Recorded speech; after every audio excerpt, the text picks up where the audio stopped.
How would you like to learn a Qigong process that is incredibly simple to use and that can melt away your stress, eliminate your back pain, prevent falls, and turn your body into solid iron? Hi, I'm Dr. Simeon Roger, and welcome to Qigong 101, our weekly segment on human resilience where we talk about Qigong Tai Chi and what all of this can do for you, all of this Chinese energy work, which is an incredibly powerful system.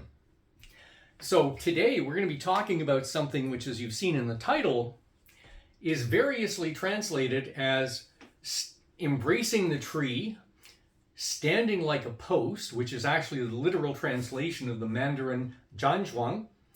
So standing like a post. It's very simple because it's a standing practice. You don't actually move. And this is what makes it special. And people will think, okay, I'm just standing. Isn't that going to be kind of boring? Well, guess what? Maybe it's going to be kind of boring, but you really do need it. And this is where a lot of Qigong and Tai Chi classes get off on a completely wrong foot. They get off on the wrong foot. They start people off moving right away. They start people, okay, we're going to get into doing, a Tai Chi form. We're going to be doing a Tai Chi form. And you're going to move like this. So here's the first posture, the second. Why would you teach people to move before you teach them how to stand? Because I know what happens when I encounter these people who've been taught like this. They're in a posture and they think, oh, I've done a ward off in Tai Chi. Yeah, and if I go behind you and I push you with one finger, will you fall over? Well, probably you will, because you haven't been properly taught. Okay, and it's the same thing with Qigong sets. People will teach Qigong sets. Oh, let's do the 8 pieces of brocade, the world's most popular Qigong set. Yeah, we'll do the 8 pieces of brocade. You don't know what you're doing unless you know how to stand like a post first. Unless you get the basics down, the rest is garbage. And when you have the basics, the funny thing is, and people don't want to tell you this, you don't actually need much else.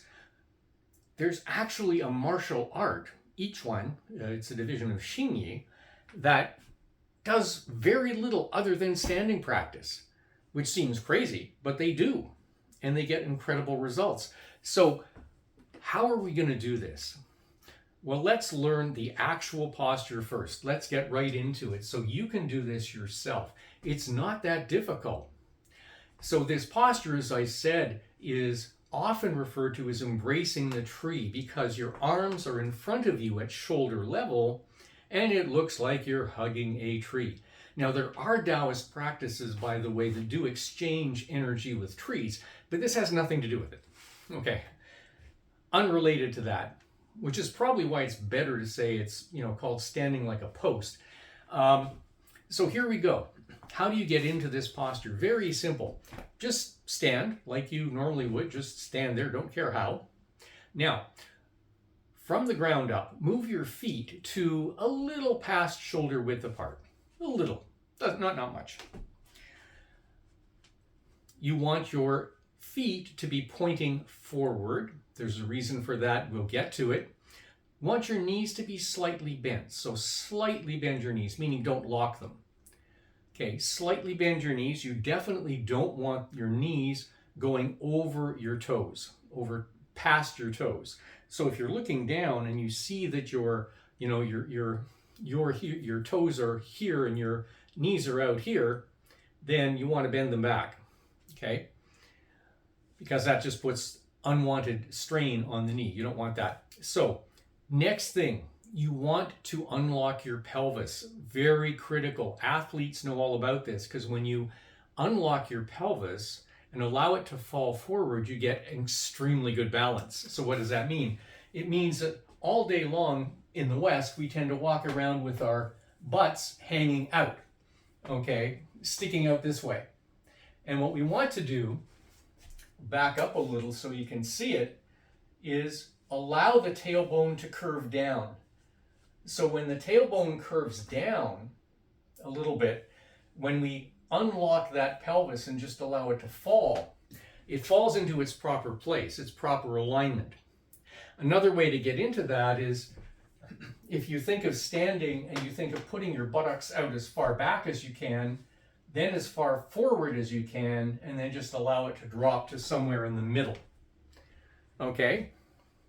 That should do it. That should work for you. Then, let's keep going up. You want your belly to be totally relaxed. Don't hold it in. No one's watching. Don't hold it in, okay? Allow your belly to relax. Now allow your shoulders to fall to their natural place, fall forward. So you don't want to be in the at attention posture like this with your shoulders back and your chest sticking out. You don't want that. That's actually not good posture for reasons we'll see in just a moment. Okay, so you want your shoulders to be relaxed, which actually causes your chest to relax. And on the back, it allows your shoulder blades to spread. So you want to be kind of relaxed. You might hear people say it looks kind of slovenly. Well, yeah, we're trained to think it looks slovenly because we're trained in the West to think that good posture is the military at attention posture, which is anything but good posture. Did you know when you're in that at attention posture, it's almost impossible, physiologically impossible to breathe with your abdomen. Abdominal breathing is nearly impossible. In this posture, in standing like a post, you breathe abdominally very easily. Okay, so now we've relaxed the shoulders, the chest. The next thing is the head. You want to feel as if your head is hanging from a thread. So imagine a thread going to the very top of your head, the high point of your head. So the high point of your head is not the crown where hair comes out, that's farther back, but it's right on the top in line with the ears, tops of the ears, okay? So you want to sort of feel like you're hanging. And what that does, if you feel like you're hanging from a thread suspending the very top of your head, it allows the neck to relax. So when the neck relaxes, the trapezius muscles also relax, and your spine, your spinal alignment, especially in the neck and upper spine, improves. Now we've already improved your spinal alignment below by tucking the pelvis in, by allowing the pelvic girdle to drop into its natural place. So what this is doing is applying a little bit of tension to the top of the spine, a little bit of tension to the bottom, so the spine is in its happy place. Okay? Its happy place, and you want to keep the spine healthy, and this is going to do it. So that's all of the basic postural adjustments. Only one thing is left, that is your arms. In the classic standing like a post posture, you do indeed look like you're embracing the tree. What does that look like? Well, from the side, it basically looks like this. So your hands are at shoulder level. You'll notice that your arms are slightly dropped at the elbows. So they're not sticking way out, they're slightly dropped and relaxed. And the hands, you will see different hand positions. Some people will use a hand position that looks like this, where the fingers are pointing toward each other, but they're not actually touching. Others will slightly curve the wrist out, which adds a little bit of tension in the wrist. This is the version I use personally. You can do it whichever way you like. So now that you know how to get into it, why would you bother? Okay, what's special about this? Well, three things. The first is the human body is composed of three big structures in a sense. This is one way of looking at it anatomically. Three big structures that have been compared to bows, as in a bow and arrow. Now, if you think of a bow, as in bow and arrow, the bow itself is extremely resilient. It can take a great deal of force and bend with that force and store that force. It stores the force and it can release it very quickly. Your body is no different. Your body has three bows. The first bow is your legs. So if you think of my hands as the crotch, your legs going down form that bow. And you're going to feel this when you're in the posture. And how are you going to feel this? Well, if you're in that posture, in the standing like a post posture, and your feet are a little more than shoulder width apart, and your feet are facing forward, what I would like you to do, and this is one more postural adjustment, is slightly turn your knees outwards. So you're kind of pushing your knees very slightly outward. and you'll feel a bit of tension in the knees, but this will allow you to feel that bow effect through the legs. Next is the spine. The spine itself is one of the bows. Okay, because when you're moving, all day when you're moving, your spine is a vital structure in all of your movement. It's an incredible system of universal joints that can move in all kinds of directions, and its health is imperative to the flow of nerve signals, brain fluid, basically spinal fluid, and you want to keep your spine healthy. The health of the spine is related directly to your inner organs because your spine is connected by nerve fibers to all of your major organs. So this is really, really critical for your health. The third bow is the arm structure that go around and meet at the 7th cervical vertebrae. And so when you think of these structures